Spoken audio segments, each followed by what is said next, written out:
Hi mga ka-vloggers! Ako nga po pala si Ann, bago po sa industriya ng vlogger. So, samahan niyo po ako kumuha ng catfish.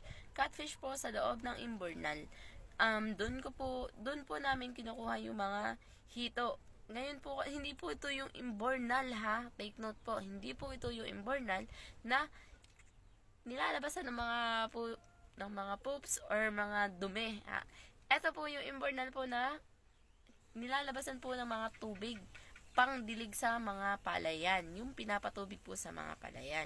So, matutuyo na kasi yun mga ka-vloggers. Matutuyo na kasi yun, kaya kailangan natin kuhain yung mga nandoon bago tayo maunahan ng iba. So, samahan niyo po kami ngayon! So, mga ka-vlogger, dito nga po pala kami sa likod ng high school ng General Pino Pias.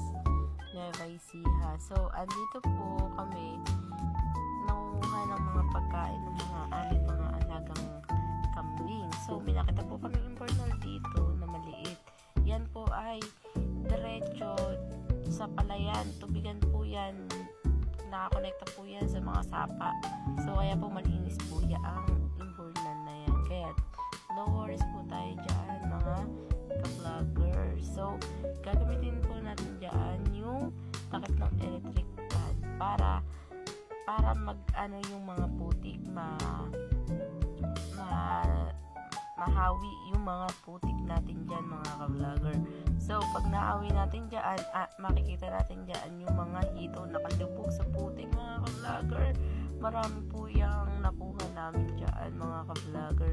So, nagpaplanuhan na po nila napasukan yan, ayan, kasi nga gumagabi na din, and ayan, si daddy sumuot na rin po para po silang dalawa, wala silang kaarte-arte sa kung ano man ang maanuhan nila dyan or may ahas ba o wala. So naglalala po ako sa kanila dyan, meron po kasi yatang bayawak daw dyan sa may loob. So nakita nyo naman mga ka-vloggers, walang kaarte-arte pumasok ang aking asawa at ang aming kasama. Yan, ayun po yung loob mga ka-vloggers ng Orlando. Wala po dyan po or mga basura. Yan po ay daanan ng tubig papunta sa ating palayan. Yan. So, malaki-laki naman po yung imbon yan, pero nakayukong po po dyan. Pati yung mga putik flashlight. So, habang naka-flashlight po, ay po ako sa kanila. Yan, marami po sila sa kuko ng mga ka-vloggers. Hindi po namin akalain na may laman pa po pala. Akala po namin ay nandinas na mga ka-vloggers. So, naunahan mo naman po namin sila kasi nakaraang kuha namin, hindi namin na-vlog kasi unang salta namin dito yon, nakita rin namin to. So, pangalawa na to. Pero, yung unang namin, iba yung kasama ko dyan. Iba yung kasama namin dyan manguha.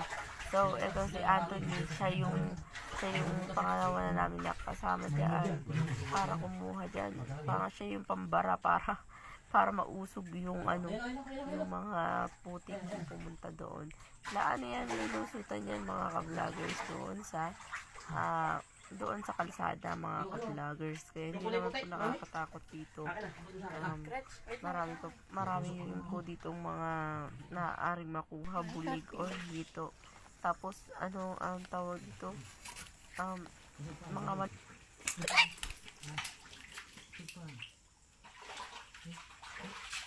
lumayas, yung catfish.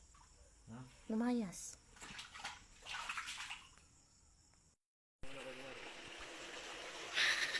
Kaway. Di ba liliit? Lagay niyo dun sa ha? Lagay niyo dun.